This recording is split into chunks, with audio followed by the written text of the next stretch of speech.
Décembre 1915, le Kaiser se prépare à frapper un grand coup en France. Une véritable bataille d'extermination qui prendra au piège l'armée française. Falkenhayn commande l'armée allemande. C'est un stratège soigneux dont le plan est exécuté par le propre fils du Kaiser, le kronprinz Frédéric Guillaume, un sportif devenu général. Falkenhayn a dit à l'empereur: il existe un lieu si cher au cœur des Français que pour le sauver, ils feront tuer jusqu'au dernier homme. Si l'on attaque ce lieu, la France sera saignée à mort. Ainsi parle le nouveau général en chef allemand. Quel lieu? Demande le Kaiser. Verdun.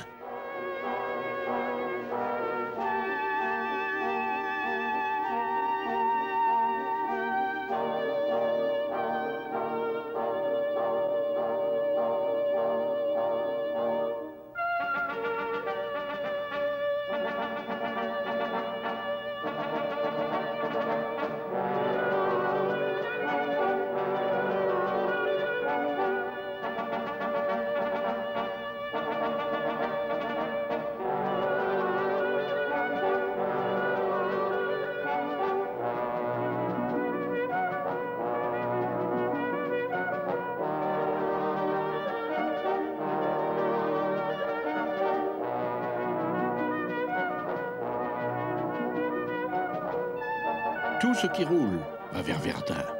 16 divisions ramenées de Russie préparent fébrilement les tranchées d'attaque et les abris bétonnés pour résister aux tirs des canons français. Les lignes de Charleroi et de Namur sont surencombrées. Des hommes verts casqués d'acier se cachent dans ces abris bétonnés. Mes amis, dit le kronprinz, il nous faut prendre Verdun. Il faut qu'avant la fin de février, tout soit terminé. L'empereur viendra passer une grande revue sur la place d'armes de Verdun. Et la paix sera signée. On prévoit 100 heures de préparation d'artillerie sur un front de 20 km. 1200 canons battent les 12 km où doivent s'engager 6 divisions. On prévoit la mort d'un Français toutes les 5 minutes. Ces hommes doivent mourir pour donner raison à Falkenhayn.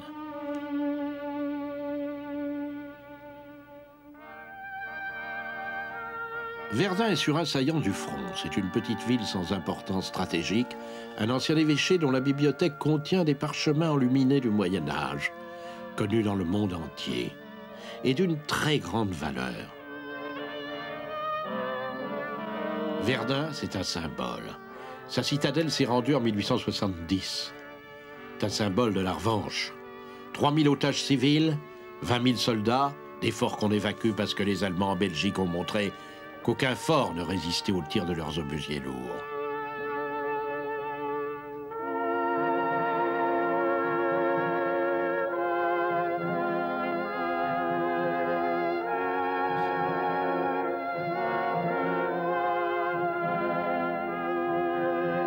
Vingt forts autour de la ville. Douaumont est le plus redoutable. Un éléphant sur la colline, un éléphant de béton planté après la défaite de 70. Il y a des forts partout, sur la rive droite, sur la rive gauche. Il n'y a plus de canons dans le fort de Douaumont. Ils ont été enlevés sur ordre de l'état-major. Les voûtes souterraines n'ont plus de garnison. Le commandant Révillon et son état-major, à leur QG de Douaumont, savent très bien que Joffre ne veut plus défendre les forts.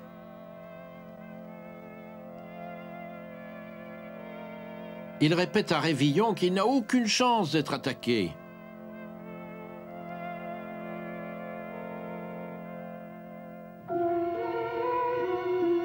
12 février 1916, les Allemands sont prêts, mais la neige se met à tomber, glissante, glacée. On reporte. Les Français en profitent pour se préparer. Ils font une nouvelle ligne de tranchées. Le dieu temps est contre nous, disent les Allemands. Il vient de nous faire manquer la surprise. Les Français se préparent à l'attaque.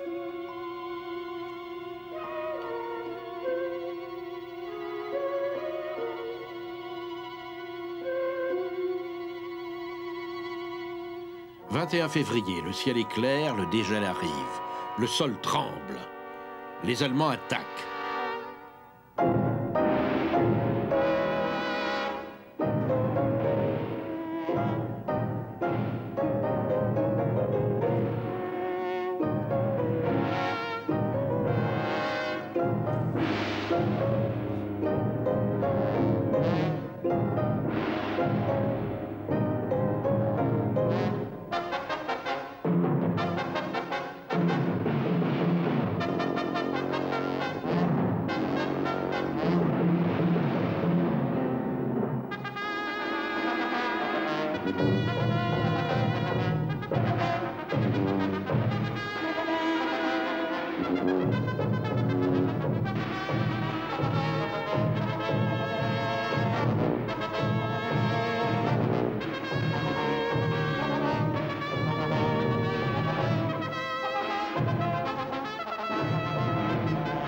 face, 12 000 réservistes français, les divisions 72 et 51.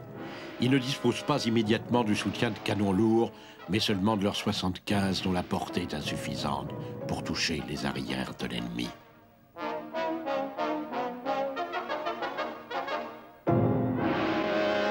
Le capitaine Séguin, des chasseurs à pied, raconte le bois des corps. La violence du feu est telle qu'en sortant de nos abris, nous ne reconnaissons plus le paysage. Il n'y a presque plus d'arbres debout. Les fantassins doivent affronter la nouvelle arme terroriste allemande, le lance-flamme.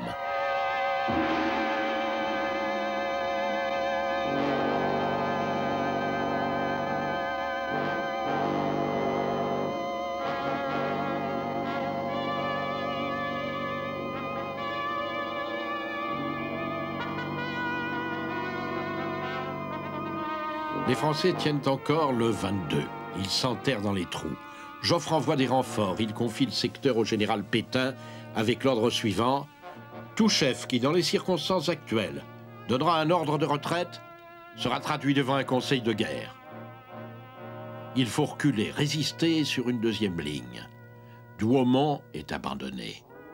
Une poignée de fantassins du 24e brandebourgeois y fait son entrée sans coup férir. La propagande allemande exploite cette victoire. Douaumont est tombé, peut-on lire dans leurs journaux. Mais Verdun tient encore, ils n'ont pas passé. Un canon-croupe géant, monté sur voie ferrée, bombarde avec acharnement la ville de Verdun, répandant les ruines. La panique gagne les habitants. Ils sont évacués vers l'arrière.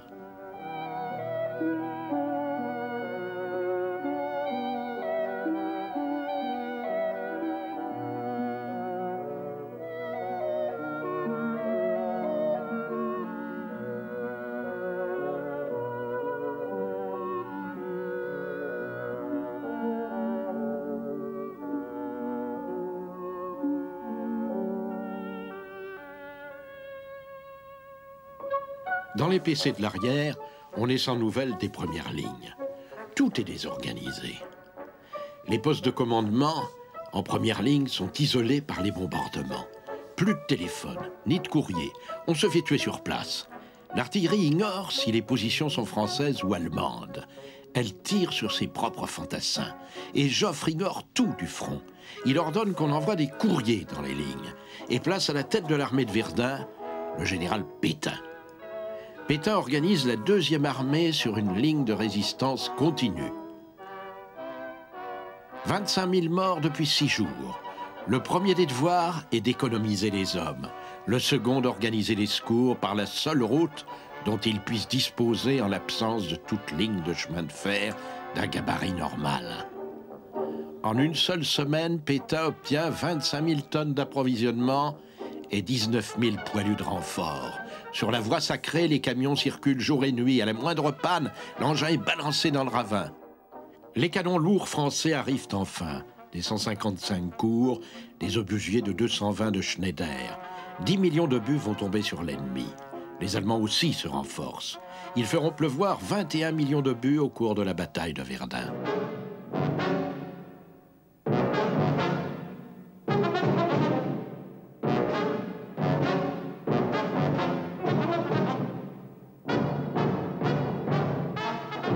La forêt brûle, il n'y a plus d'arbres, plus d'herbe même.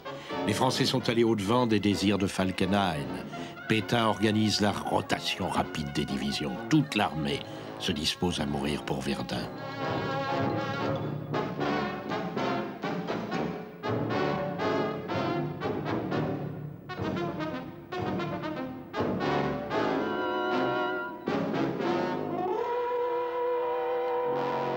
De nouveaux obus au gaz ont été mis au point par les chimistes allemands. Un gaz appelé phosgène. Incolore, suffocant, extrêmement toxique, on l'appelle encore colongite. Bien plus dangereux que la chlorine employée dans les Flandres en avril 1915.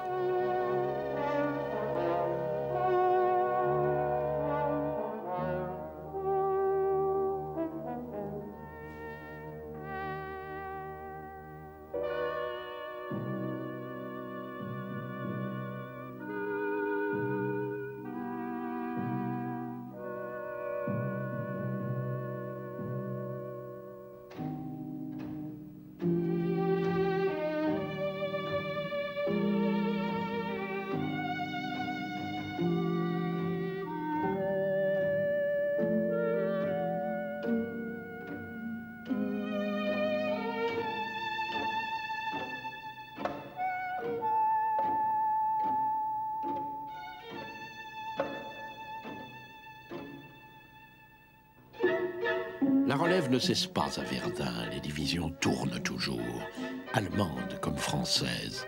40 divisions au mois de mai ont déjà essuyé le feu meurtrier. 115 divisions françaises se relaient. La bataille de Verdun, c'est aussi une surprise pour l'armée allemande. Jour après jour, les réserves françaises montent en ligne, dans l'enfer de Verdun.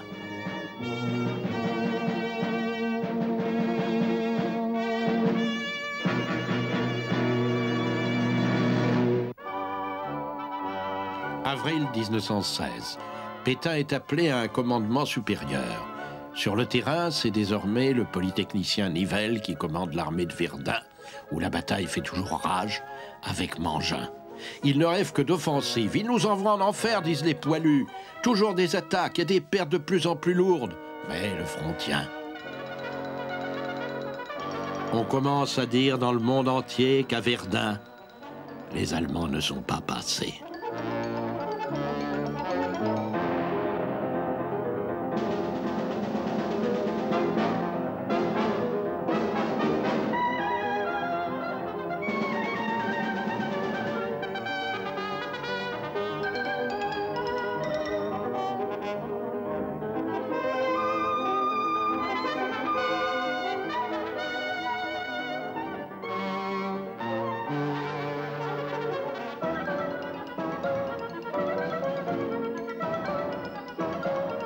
En 5 mois, 30 millions de buts sont tombés.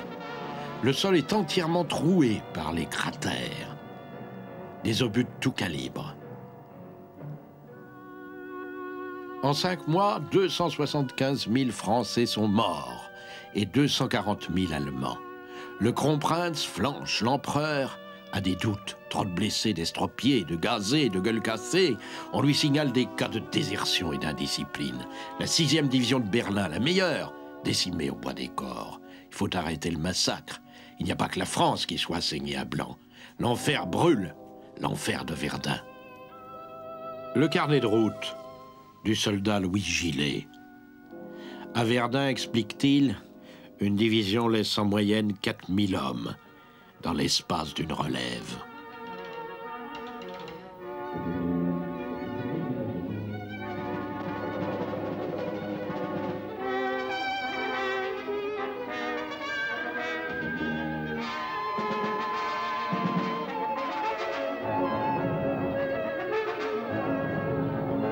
On ne vit plus, on ne dort plus, on ne mange plus. On range les morts sur le parapet, on ne ramasse plus les blessés. On attend le moment fatidique dans une sorte de stupeur, dans un tressaillement, le tremblement de terre, au milieu d'un vacarme dément.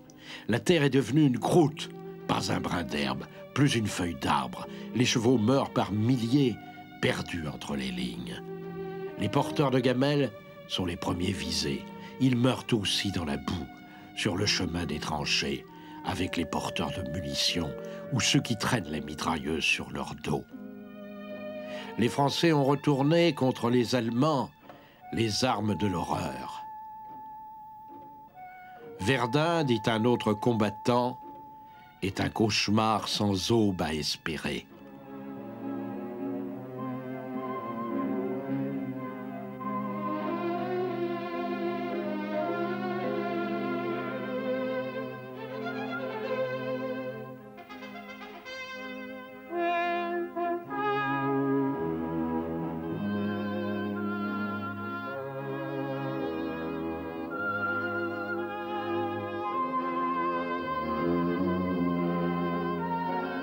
Il n'y aura pas de fin à cela, écrit un Allemand, tant que le dernier Français et le dernier Allemand ne sortiront pas de leurs tranchées pour s'exterminer avec des couteaux de poche ou les ongles de leurs mains.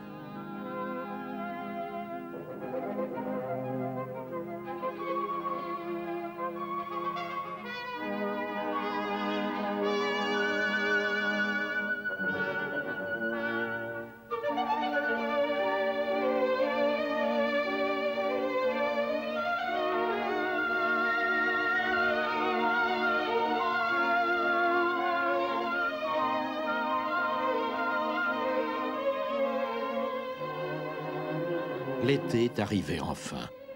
Après une flambée de coûteuses attaques, les deux adversaires se calment et comptent leurs morts. 2 cadavres au moins pour chaque pied du champ de bataille. Les aumôniers militaires n'en finissent pas d'enterrer les cadavres. Dans les cratères d'obus géants, on ne peut retrouver les soldats, enlisés, mangés par la boue. Dans les statistiques, on les appelle des disparus. C'est un véritable carnage, une immense tuerie.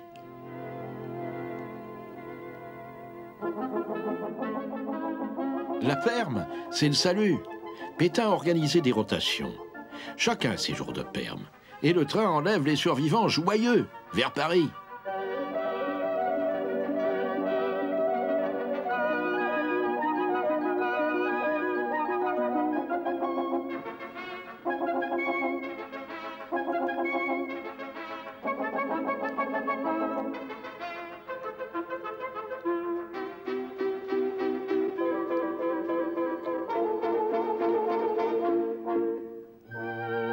Seulement voilà, à Paris, c'est une ville étrangère pour le poilu. On y parle une langue incompréhensible. Celle de l'arrière. Ceux de l'arrière attendent une nouvelle offensive de Joffre. Toujours une nouvelle offensive. Et quand elle est lancée, on apprend que c'est les Anglais. Et les Français. Ben, les Français sont épuisés, mais on l'a dit à personne. La censure caviarde les journaux. Les poilus se sentent moins à l'aise à Paris que dans leurs tranchées.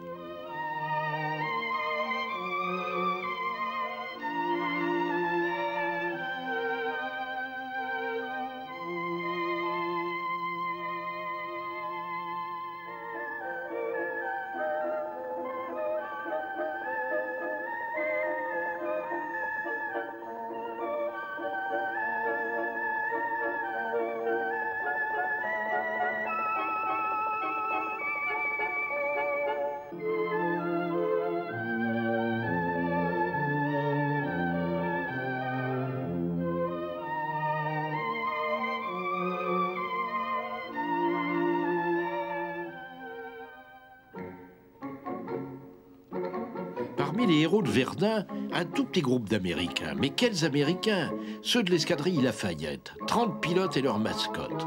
Des volontaires vêtus d'uniformes disparates qui vont traquer les avions allemands dans le ciel de Verdun, sous les rafales de mitrailleuses lourdes. Ils ont appris à piloter les avions français en toile et en bois et deviennent vite des champions. Des as, comme on les appelle alors.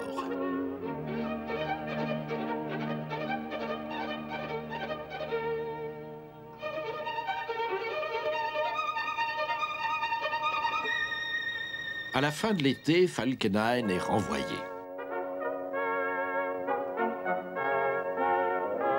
Le Kaiser, frappé par les lourdes pertes de son armée, appelle au commandement Hindenburg et Ludendorff, les vainqueurs de Tannenberg.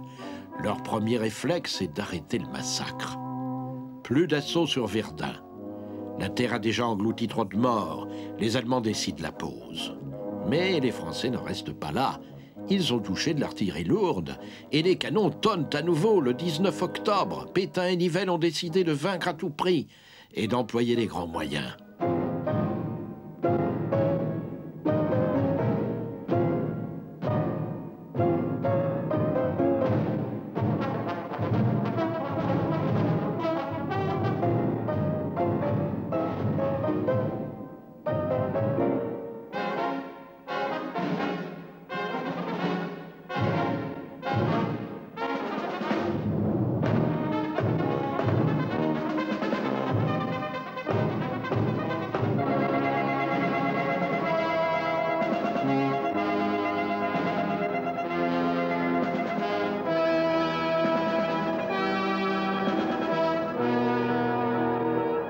En quelques jours, les Allemands perdent les forts qu'ils avaient conquis. Douaumont est repris au prix de lourdes pertes par une attaque sans merci menée par le général Mangin.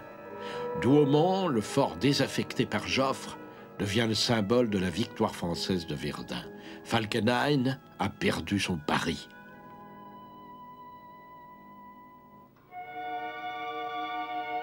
Dix mois ont passé. En décembre 1916, l'enfer de Verdun est pris par les glaces, sur plus de 20 km² de front. Sous la terre est enfoui un demi-million de cadavres. Dans le monde entier, Verdun devient le symbole de la résistance française. Verdun est la gloire de la France, mais aussi son tombeau.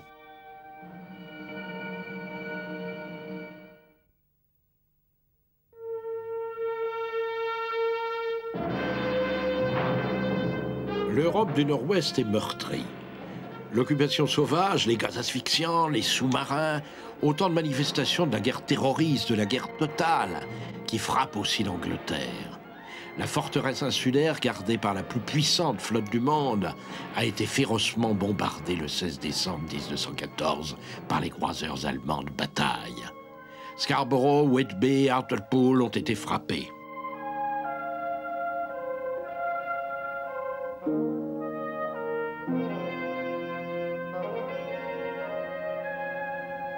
« 106 civils, 15 enfants massacrés au canon de marine. Le pays est choqué. Le défi allemand frappe à la porte de l'Angleterre. Jamais le Royaume-Uni n'avait été victime dans le passé d'une attaque aussi sauvage. L'opinion publique exige des représailles sévères sur les ports allemands. L'amirauté médite sa réponse. Elle veut frapper non pas les civils, mais les troupes du Kaiser. Elle veut frapper quelque part sur les côtes du Danemark, au large du Jutland.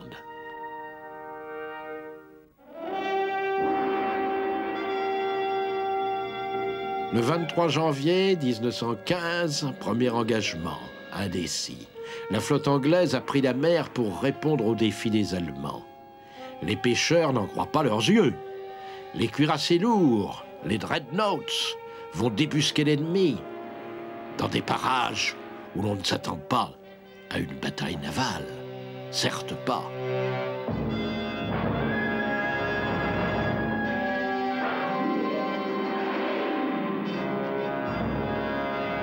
Sur le Doggerbank, fréquenté habituellement par des chalutiers, le super dreadnought de l'amiral Sir David Beatty a intercepté une force allemande. Hurrah! Il y aura bataille. L'amiral allemand Franz von Hipper se dérobe conformément à sa lettre de course. Il ne doit pas affronter un ennemi supérieur. Ce sont les instructions de l'amirauté allemande.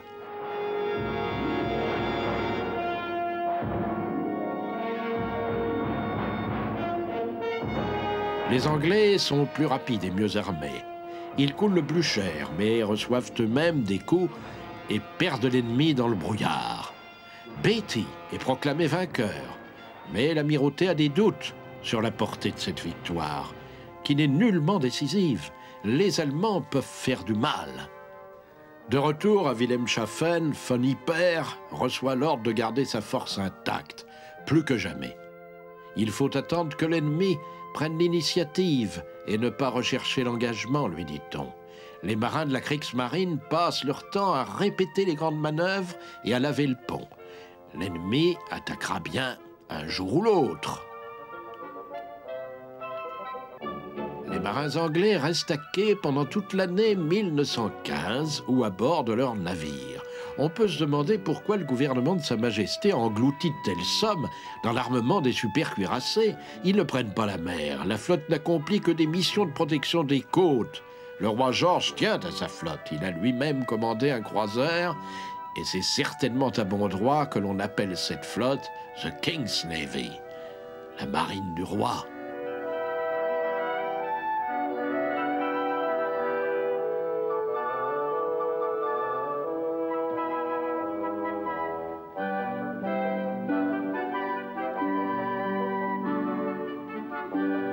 La caste sociale de la marine est commandée par l'amiral Sir Roslin Westerwemys, de vieille noblesse écossaise.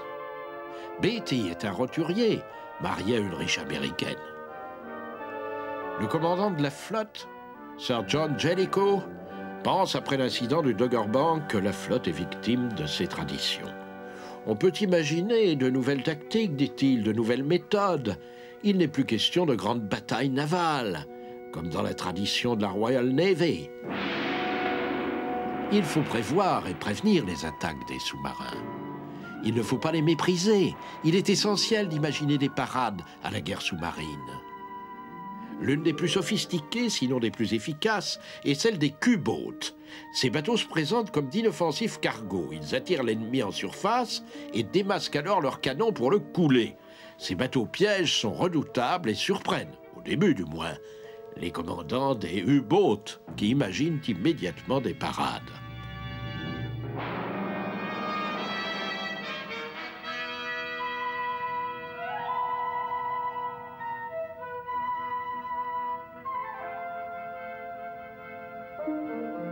La détection sous-marine.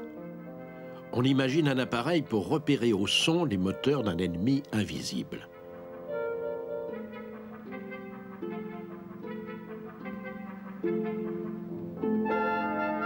À la fin de 1915, après l'affaire du Lusitania, les sous-marins allemands ont reçu une mission nouvelle. Attaquer les navires de guerre de la Royal Navy. Désormais, la grande flotte est en danger. Les Allemands veulent rompre en force l'encerclement du blocus naval. Ils connaissent toutes les bases d'opération de la Navy. Celle de Jellicoe, au nord. Celle de Beatty, et aussi la base de Douvres, d'où partent les patrouilleurs et les mouilleurs de mines dans le Channel. La flotte allemande de haute mer ne sort pas, ne risque rien. Elle se cache dans ses mouillages à l'épreuve des mines. Mais ces U-boats peuvent sortir. Et les zeppelins peuvent décoller. Ils peuvent attaquer à la bombe les navires de guerre. En un jour, ils peuvent atteindre Londres, Hull, Yarmouth. Une fois de plus, les villes britanniques sont à la merci des raids terroristes allemands. Après l'attaque maritime, voici le raid aérien.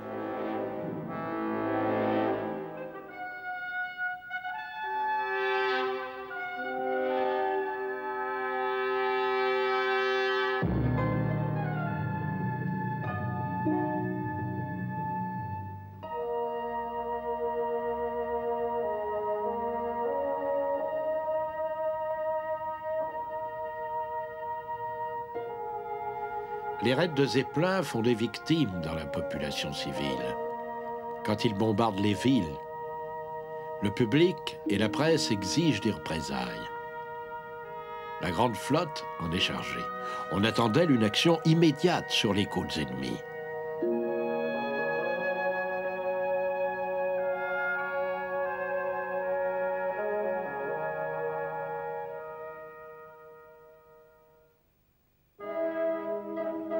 Depuis le début de 1915, l'amiral s'active. Il comprend que l'opinion publique exige qu'il agisse. Le méticuleux, le parcimonieux Jellicoe contrôle l'impétueux Beatty. Il est convenu que Beatty partira seul pour jouer le rôle d'appelant, pendant que Jellicoe portera le gros de la flotte sur les côtes danoises. Des hydravions bombarderont les bases de Zeppelin. Si les navires allemands sortent, la bataille sera décisive.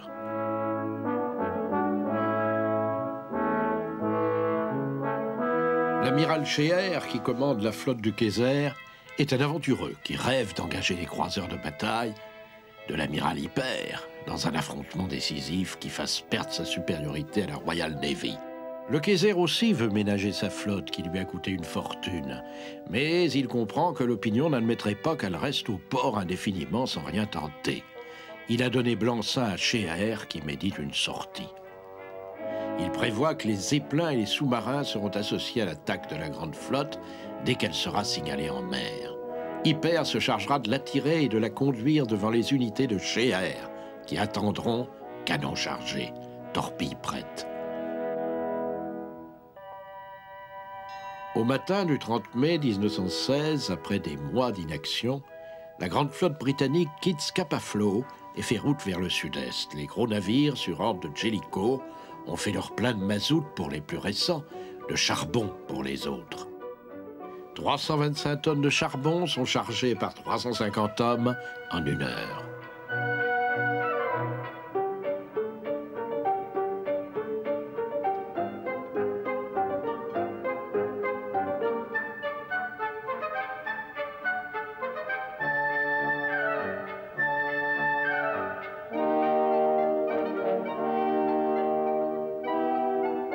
Jellicoe a dû avancer ses plans parce qu'il a reçu l'information que la grande flotte allemande s'apprêtait à appareiller. l'ordre a été intercepté et décodé par les services d'intelligence navale britanniques. En réalité, les Allemands ont émis des messages pour pousser Beatty à sortir. Mais ils ne pensaient pas que la flotte tout entière allait suivre Beatty.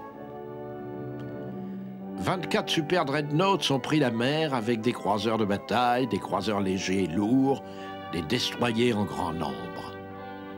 152 navires obéissant aux ordres des amiraux Beatty et Jellicoe. Une grande bataille navale se prépare.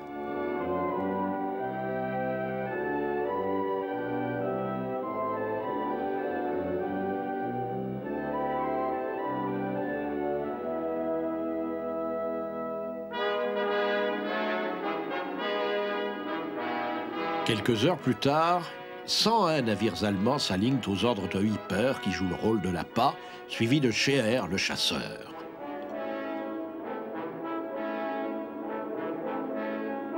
Le 31 mai 1916, les deux grandes flottes écument la mer du Nord. Chacune d'elles est à la recherche d'une flotte et ne pense pas tomber sur la grande flotte. Elle pourrait passer à côté l'une de l'autre, se manquer. Le hasard veut qu'elles se rencontrent sur le Skagerrak, près de la péninsule danoise de Jutland.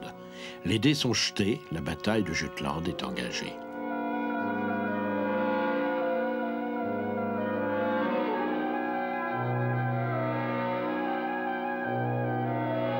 « 2h20, l'heure du destin. Un vapeur neutre apparaît devant la flotte allemande. Dans les jumelles d'un capitaine allemand, c'est un vapeur danois appelé le Fjord. Deux destroyers l'accostent, envoient une chaloupe pour faire une visite de contrôle.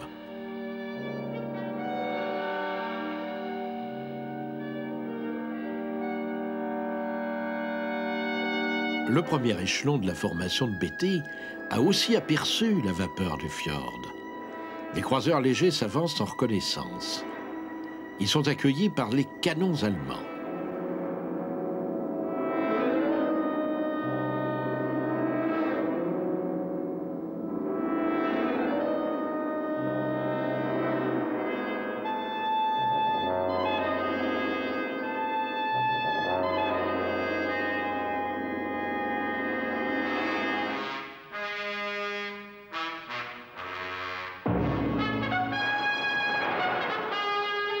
Le Galatea indique qu'il est au contact. Beatty et Hipper font ranger leur flotte en ordre de bataille. Les matelots sont réveillés par les sirènes d'urgence. Ils gagnent aussitôt leur poste de commande. Les pièces lourdes sont aussitôt chargées, prêtes à tirer. Les chefs sont impatients d'en découdre. Les marins dans les tourelles ont les nerfs à vif.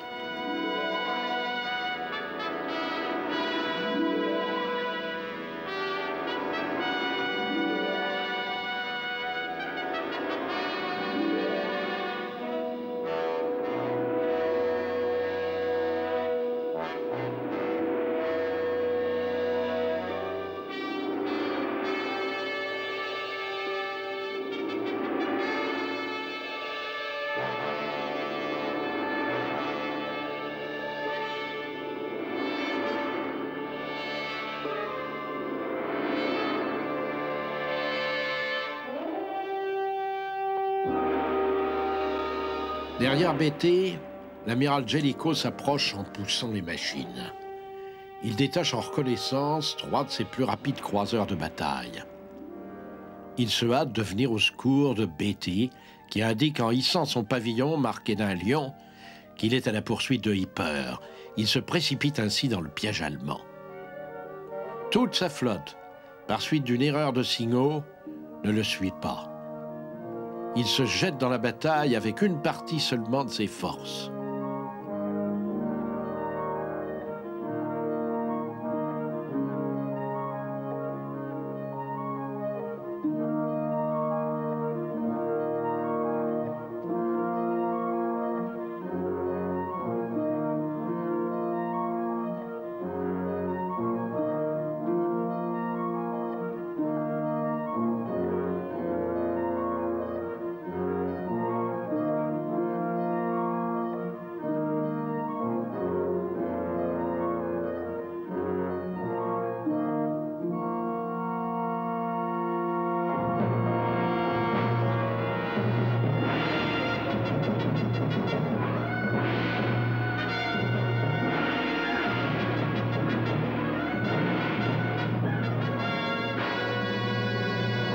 Beatty avance vers le sud, droit sur le piège allemand.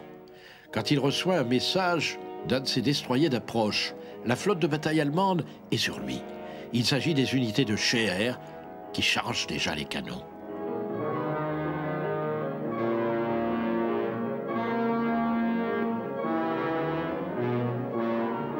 Les navires de tête de Beatty ont de sombres pressentiments.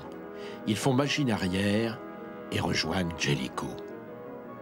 Avec 2 croiseurs de bataille et son navire le Lion qui crache de la fumée par ses blessures, Beatty marmonne, jure, se demande ce qui fait la supériorité des Allemands au feu. Il découvre la technologie Krupp et la valeur de l'entraînement de la marine de guerre de l'amiral von Tirpitz.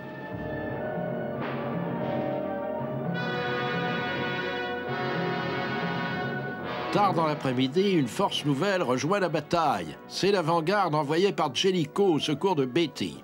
Ces navires se perdent, manquent l'escadre, mais l'heureuse erreur de navigation les jette sur le flanc de la flotte allemande.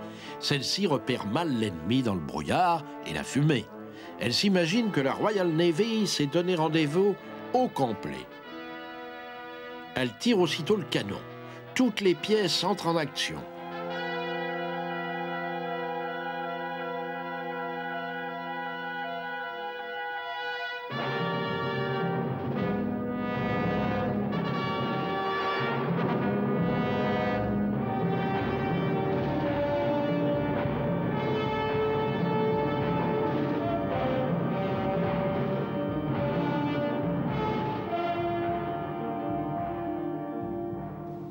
Les croiseurs de bataille de Jellicoe ont accroché l'ennemi.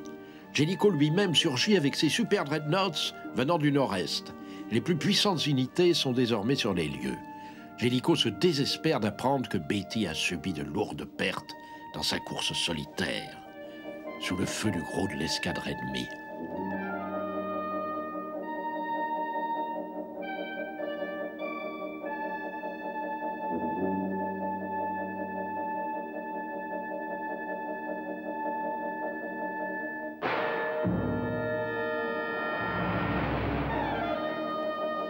Alors commence le spectacle unique du déploiement de la grande flotte. Il est gêné par Beatty qui manœuvre gauchement, se plaçant entre Jellicoe et l'ennemi. La fumée de ses navires empêche l'amiral d'observer les Allemands. Il envoie à Beatty un message excédé. Mais où est donc la flotte ennemie ?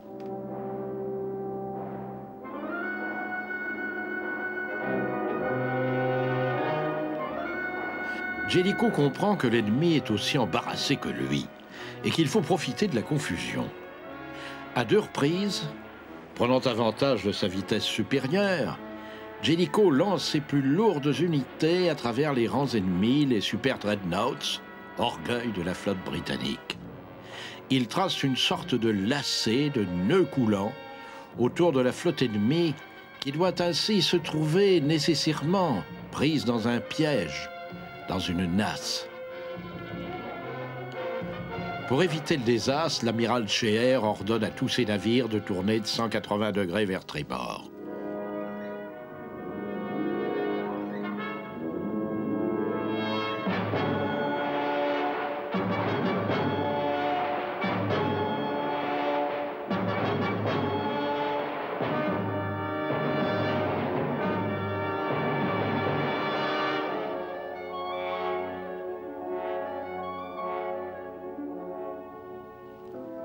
La flotte de haute mer s'élance en direction de ses bases. Jellicoe essaie de la retenir avant qu'elle n'atteigne le sanctuaire de ses champs de mines.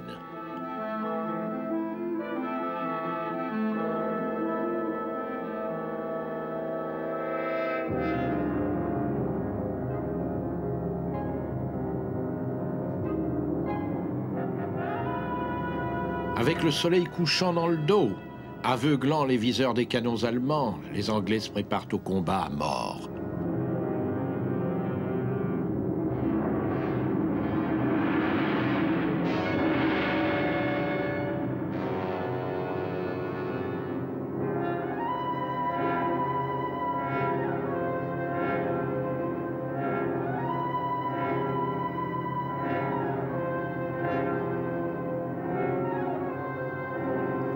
Le crépuscule sauve la flotte allemande, mais aussi la hardiesse de Scheer, qui n'a pas la prudence tatillonne d'Angelico.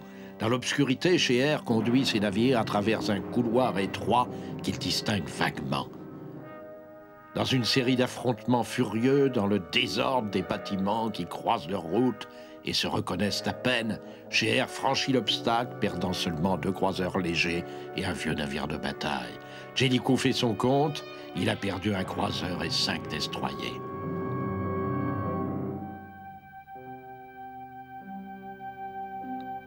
Au matin du 1er juin 1916, les navires britanniques découvrent que la mer est vide.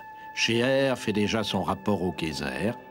La supériorité britannique n'existe plus. La Royal Navy s'est définitivement retirée de la guerre.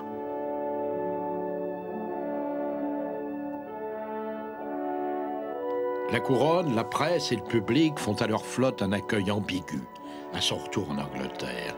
Les journaux anglais ne sont pas du tout certains que l'amiral ait gagné la bataille et se posent le problème du coût et de la nécessité d'un engagement aussi dur qui n'a pas obtenu de résultats marquants. Les Anglais ont perdu 14 navires contre 11 bateaux allemands, 6000 marins sont morts et seulement 2500 Allemands. Il n'y aurait plus dans cette guerre de bataille navale. L'affrontement de Jutland était inutile, il laissait le champ libre aux sous-marins.